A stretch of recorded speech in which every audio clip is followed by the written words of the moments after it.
ओम श्री सद्गुरुवाय नमः। श्री गुरु चरणों में मेरा बारंबार नमन। सबदय मारा गिर पड़ा, सबद ही छोड़ा राज। जिन जिन सबद विवेक किया, तिनको सरिगो काज। शब्दार्थ: सरिगो यानी सुधर गया।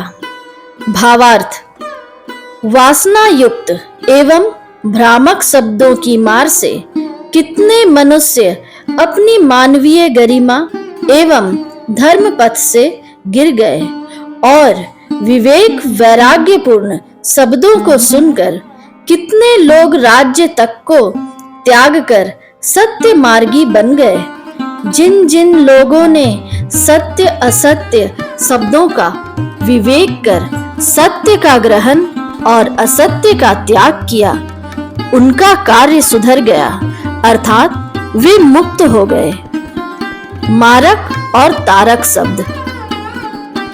शब्दों में मारक तारक दोनों गुण हैं। यदि पतनकारी विषययुक्त शब्दों का श्रवण मनन पठन किया जाए तो वृत्ति पतोन्मुखी हो जाती है और वैराग्य सत्य ज्ञान भक्ति से युक्त शब्दों का श्रवण मनन पठन किया जाए तो अंतस्य में सहज ही शीतल शांत उद्धारक वृत्तियों का उद्भव होने लगता है।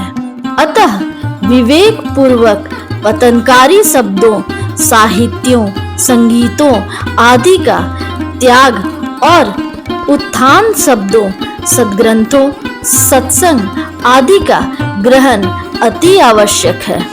बहुत सी ऐसी घटनाएं हैं जिनमें व्यक्ति शब्द की चोट से ठोकर खाकर भटक गया और गिर पड़ा, मतलब अपने मार्ग से भटक गया।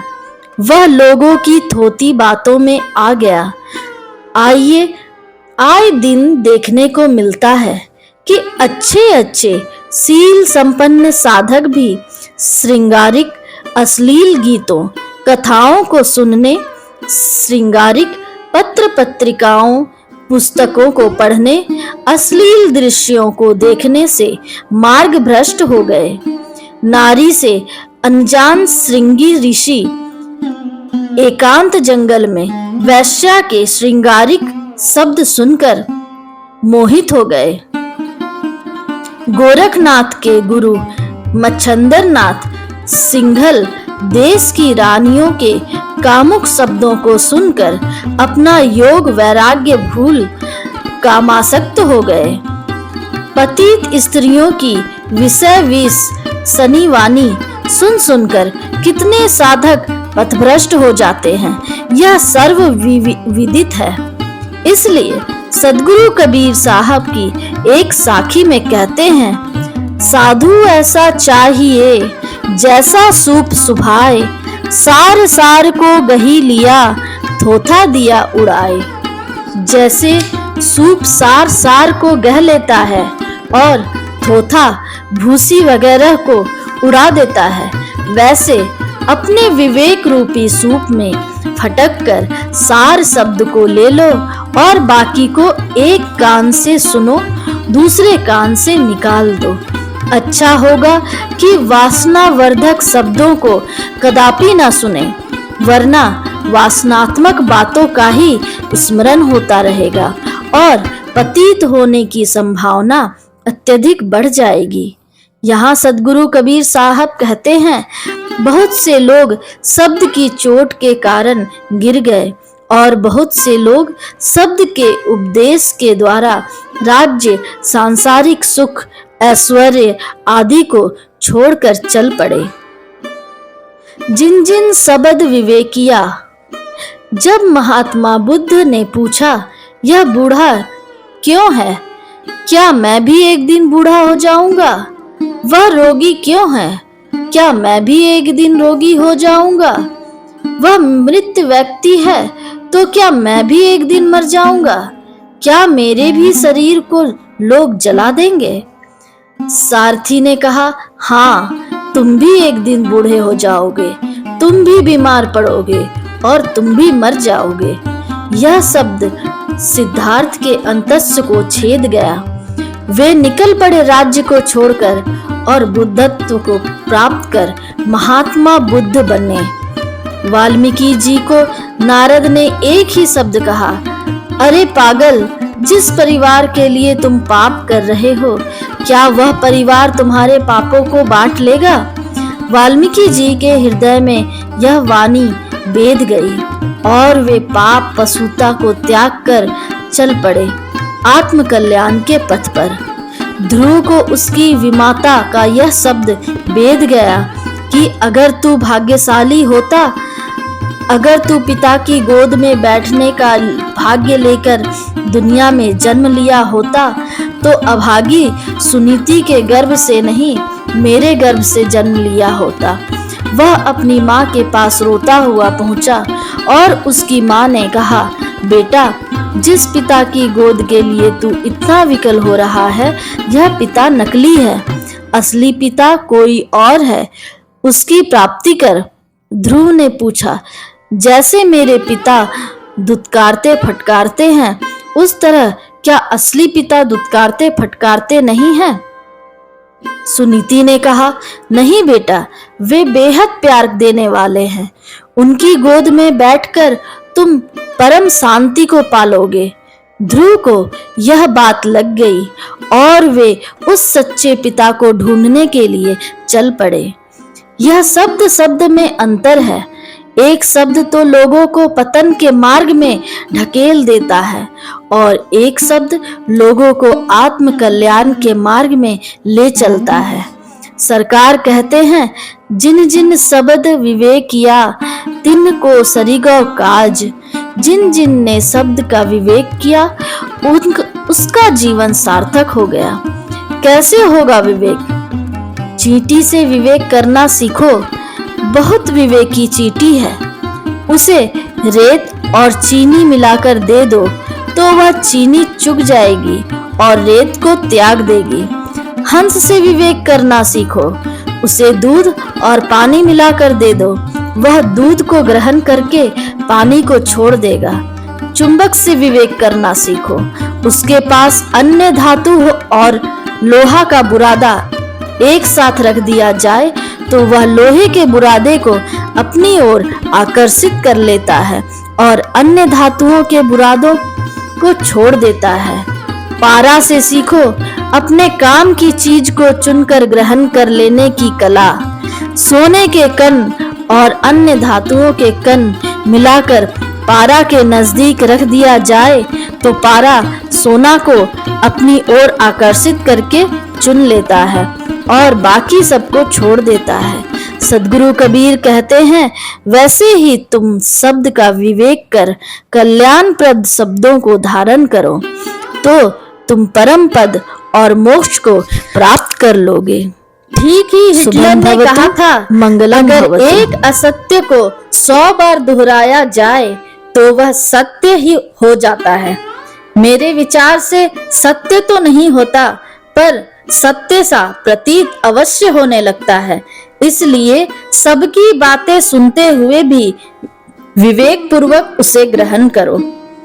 ऋग्वेद में ऋषि कहते हैं, सक्तु मीव तित उना पुनंतो धीरा मनसा वाच मकृत। अर्थात विवेकवान मनुष्य चलनी से सत्तू छान लेने के समान विवेक युक्त मन से वाणी को छान कर कल्याणकारी वचन को ग्रहण करते हैं। सद्गुरु कबीर साहब कहते हैं, जो शब्द तुम्हारे जीवन को नीचे गिराने वाला हो, तुम्हारे भीतर पशुत्व को उकेरने वाला हो, उस शब्द को अपने हृदय से देश निकाला दे दो। और जो शब्द तुम्हारे भीतर देवत्व का विकास करने वाला हो, तुम्हारे भीतर परमात्म बोध, परमात्म प्रकाश को प्रस्फुटित करने में सहयोग देने वाला हो, उन शब्दों को मानो। जो असार शब्द को त्याग सार शब्द को नहीं ग्रहण कर सकता, उसे धिक्कार है। इसका दूसरा अर्थ है, शब्द शब्द बहु अंतर है, सार शब्द मत लीजे। शब्द शब्द में बहुत अंतर है। एक शब्द सार का शास्त्र का शब्द है, एक शब्द जो हम प्रतिपल बोलते चालते हैं वह है। एक जीवन गिराने वाला बाहर का शब्द है, एक जीवन को ऊपर उठाने वाला बाहर का शब्द है। एक तीसरा शब्द भी है। जब साधक अंतर्मुखी होता है तो उस समय भी उसे अनेक शब्द सुनाई पड़ते हैं। पहले अनहद इत्यादि सुनाई पड़ता है, जिसमें शुरू में घड़ी की टिक टिक सी आवाज या पक्षियों की चहचहाने की आवाज या बांसुरी वादन, शंख ध्वनि या घंट ध्वनि इत्यादि सुनाई पड़ती है। बाजे गगन निशान सदगुरु कबीर साहब की एक साखी है। पंच शब्द धुनकार धुन बाजे गगन निशान। सबके पास शरीर हैं। जो देखा जाता है उसे स्थूल शरीर कहा जाता है। दूसरा शरीर है मन का शरीर, उसे सूक्ष्म शरीर कहते हैं। तीसरा शरीर है वासनाओं का शरीर, उसे कारण शरीर कहा जाता है। चौथा शरीर है जो सूक्ष्म संस्कारों का शरीर है, जो त्रिगुणों की साम्यावस्था का शरीर है, उसे महाकारण शरीर कहते हैं। और पांचवा शरीर वैकल्प्य शरीर कहलाता है। वस्तुतः वैकल्प्य शरीर जीवात्मा की अहं वृत्ति को कहा जाता है। ये 5 शरीर हैं। इन पांचों शरीरों के मिलन बिंदु के अलग अलग शब्द हैं। यह अध्यात्म का आश्चर्य पुस्तक के दूसरे शब्द की व्याख्या में विस्तार से वर्णित है। वहां जिज्ञासु अपनी जिज्ञासा का समाधान कर सकते हैं। स्थूल शरीर और सूक्ष्म शरीर का जहां मिलन होता है, इस मिलन बिंदु का अपना एक शब्द है। सूक्ष्म शरीर और कारण शरीर जहां मिलन होता है, वहां का अपना शब्द है। कारण जब महाकारण में मिलता है, वहां का अलग नाद है। महाकारण जहां कैवल्य से मिलता है, उसका एक अलग नाद है। और कैवल्य जब परम सत्ता से मिलता है, उस मिलन बिंदु का अलग नाद है। कैवल्य जब परम सत्ता से मिलता है, उस मिलन बिंदु का नाद आदि नाद है। उसे आदि शब्द ओंकार ध्वनि प्रणव आदि कहते हैं। उसी को सतनाम सदगुरु राम सार शब्द आदि नाम से पुकारा गया। सार शब्द मथि लीजे सदगुरु कबीर साहब कहते हैं, शब्द शब्द बहु अंतरे सार शब्द मथि लीजे।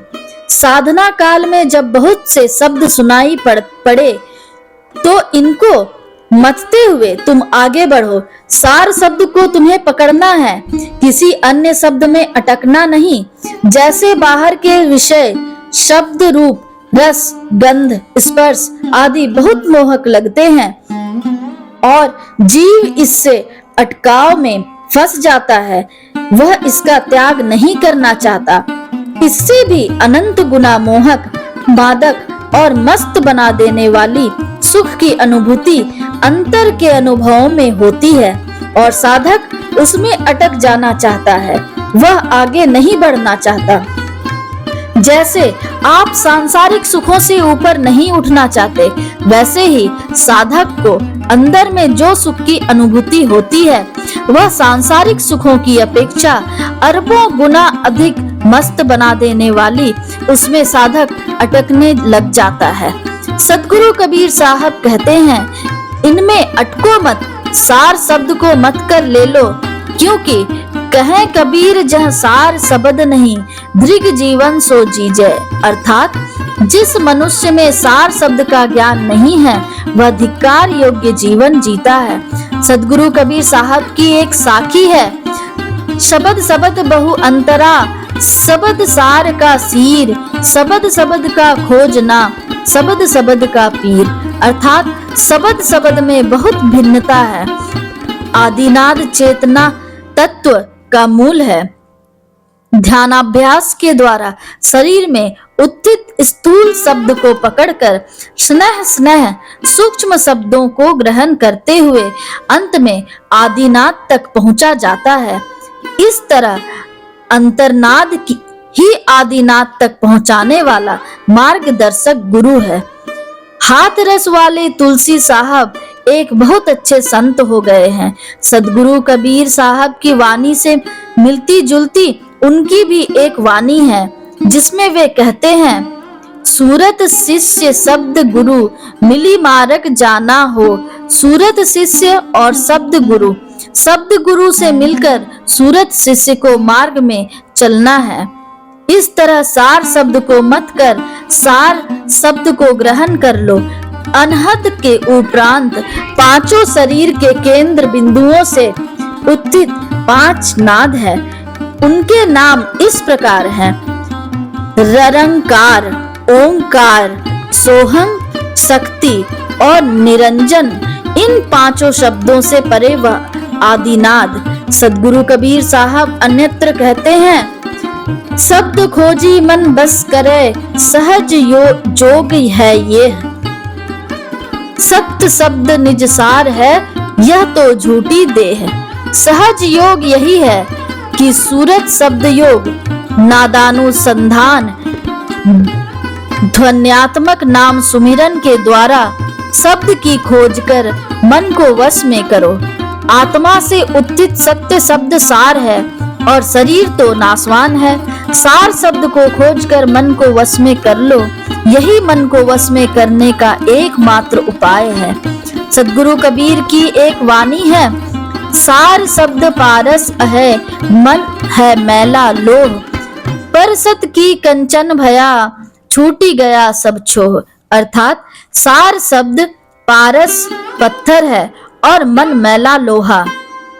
अगर यह मन रूपी मैला लोहा सार शब्द रूपी पारस से स्पर्श कर ले तो उसका मैलापन मिट जाता है। वह परम संतुष्टि, परम तृप्त हो जाता है। शुभम भवतु, मंगलम भवतु।